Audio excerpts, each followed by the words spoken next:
Assalomu alaykum, hurmatli kuzatib boruvchilarimiz. Sizga Toshkentdan Akmal akam pochka muomalasi bilan keluvdilar. Inshaalloh akamni tekshiruvlar qildik.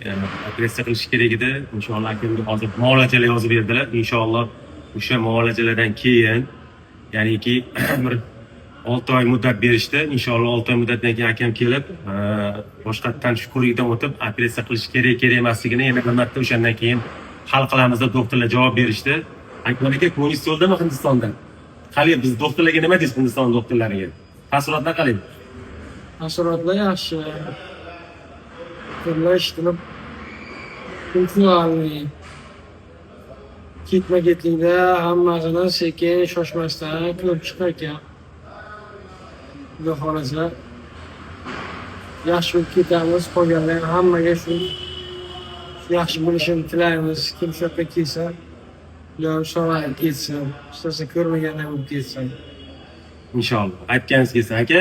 Yaxshi kunlarda ko'rishaylik. Bizdan xabargarchilik o'tgan bo'lsa men bormiz o'rnamda vaqtda qaramagan bo'lsak. Sog' bo'lasizlar. Inshaalloh akamni ko'rib turibsizlar. Kelganlarida holatlarimiz ozgina og'ir edi. Hozir yaxshilar, inshaalloh qaytyaptilar.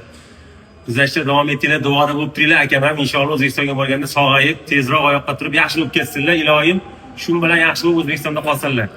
Kuzatishda davom etinglar. Albatta like bosishni va duo qilishni unutmanglar. Sog' bo'linglar. Sog'